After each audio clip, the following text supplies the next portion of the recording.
Hi there smartphone fans, welcome back to Smartphone Wars. Today I have here for you a very good global LTE phone from a company you've never heard of. Hi there smartphone fans, this is Steven Fox again.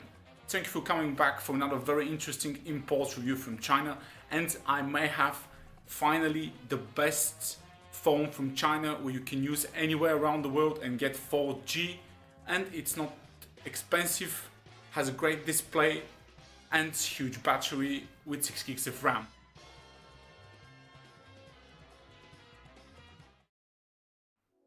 Now the name might put you off.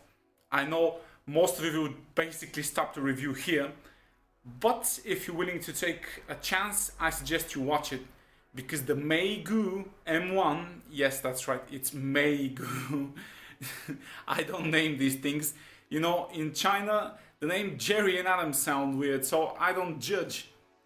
But the Meiigoo M1 here is a fantastic phone for $200, and it offers something that Xiaomi, Meizu, and Huawei even don't offer in that budget range, and that is global 4G LTE bands. That's right, this phone will work with 4G anywhere around the world because it basically covers all 4G LTE VoLTE bands.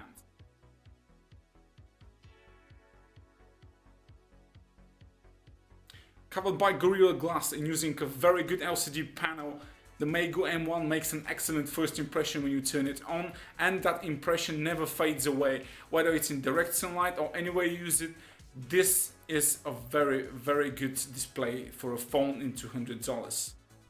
If you're gonna make a great first impression, it might as well be on the front, and Meiigoo M1 covers that perfectly with an outstanding LCD panel for a $200 phone, great sunlight visibility, great viewing angles, and it's covered by Gorilla Glass for optimum protection against scratches.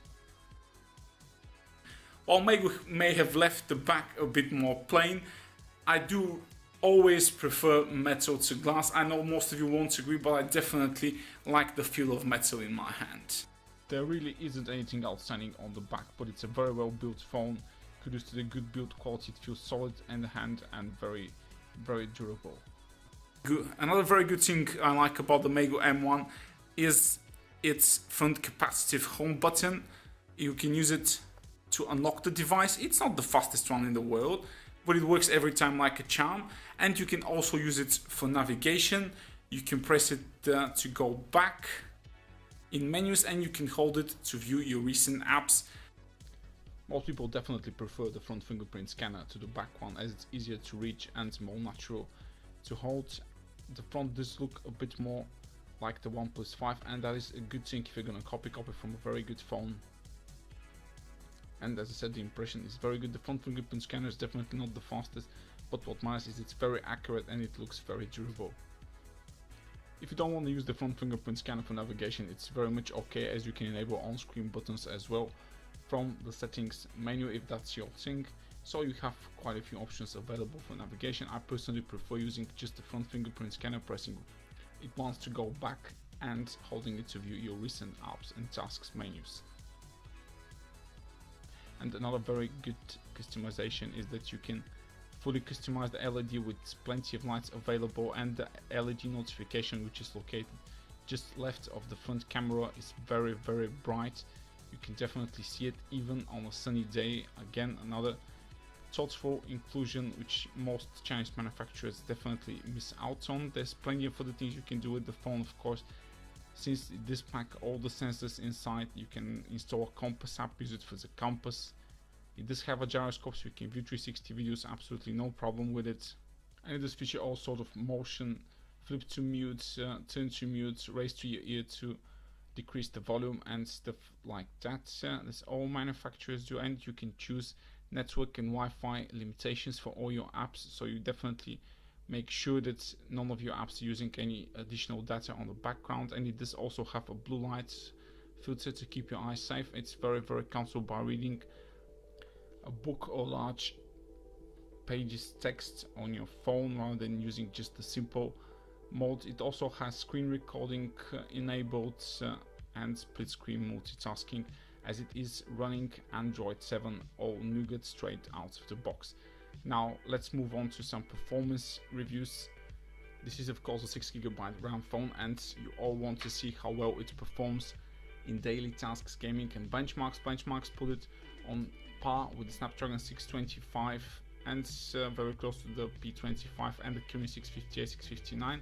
The battery life on this device is very good. You get around 6 to 7 hours of screen on time constantly with it. The 4000 mAh unit definitely helps with the battery life. If you're doing more browsing and watching videos, it can even go up to 10 hours. It's also another very good characteristic of the Meiigoo M1 and very thoughtful of the engineers who designed this phone. And as you can see, your daily performance is very snappy, capable and breezy. Opening 5-6 tabs on Google Chrome does not slow the phone down with 6 gigs of RAM, and you can switch between heavy news and social apps without any issues. Yes, sure, there's a bit of lag from time to time when you have like 20-30 apps open in the background and Google Chrome is open like 4 or 5 tabs, or you wake it up from sleep, but this is something normal, and even very much more expensive phones have these issues in general. But it's not an issue, and with your daily performance you'll be more than satisfied for $200 with the Meiigoo M1. And as I said previously, with a very good display, it does make an excellent daily driver either in direct sunlight or at night. As you can see, it breezes and switches very fast between apps in the background with little to no lag at all. And this is running very heavy social apps like Tumblr, Instagram, absolutely no issues for the Meiigoo M1. And of course, let me check multitasking with split screen, since this is an Android Nougat phone and there will be no performance review without that. And I've seen some even very expensive phones hiccup from time to time using split screen multitasking. I've had absolutely no such issues with the Meiigoo M1. It works very well with split screen multitasking, and it's a 5.5-inch device. This is something that it's made for. Now let's check gaming performance, and I think this is a section you definitely want to see and you'll be very pleased with.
The Meiigoo M1 uses dual cameras like most Chinese smartphones these days because it's trendy, but unlike other smartphones from China, they actually chose to implement the right combination, which is an RGB with colored and monochrome sensor, just like Huawei do.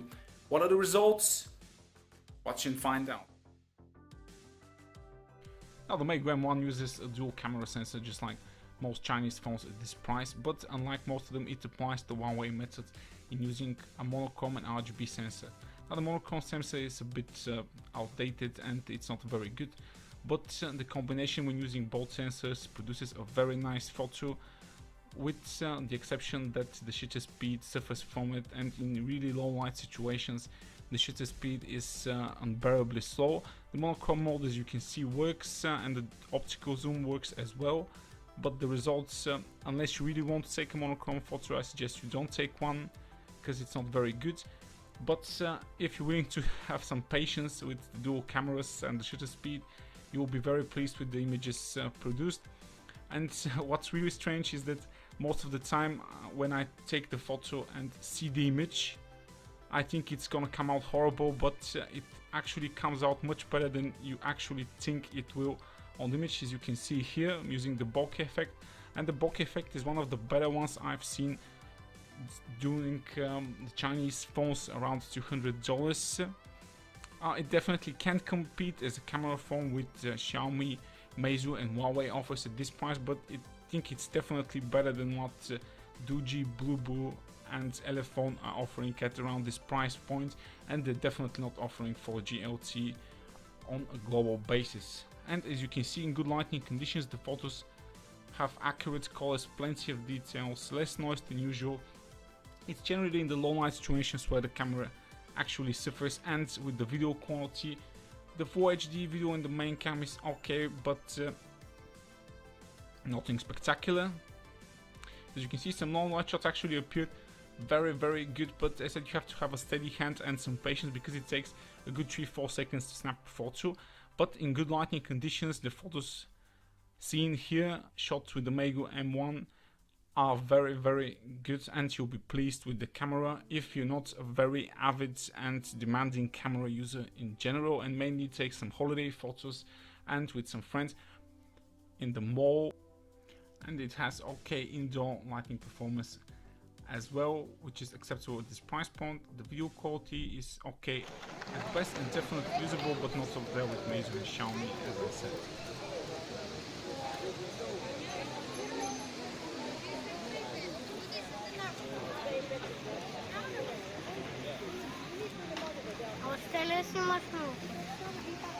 Да.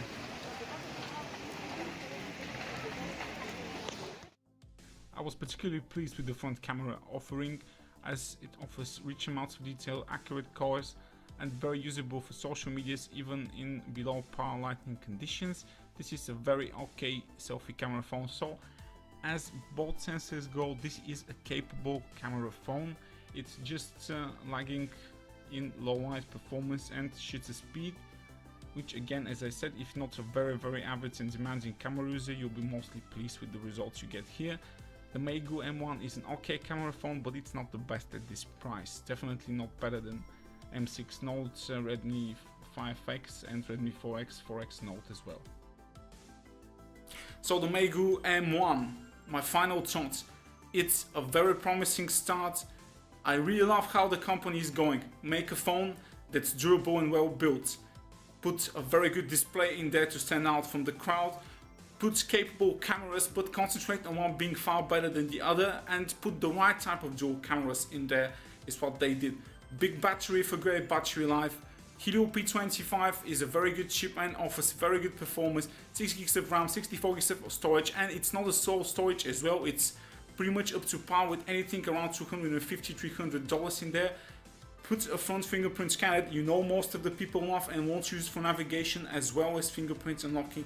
And most importantly, have any person order this from anywhere around the world and get 4G.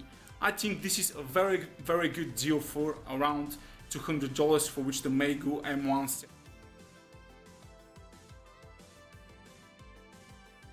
So if you want to get this as a secondary phone or your main device, I don't think you'll be disappointed by it. I definitely recommend the Meiigoo M1 as a very solid first try by a company I've never heard of.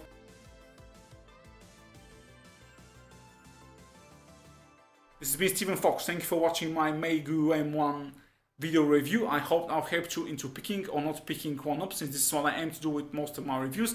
Give the video a thumbs up if you like it. Subscribe to my channel for more honest reviews. And if you want to really help me, please share my videos in your social media so that other people can watch them as well.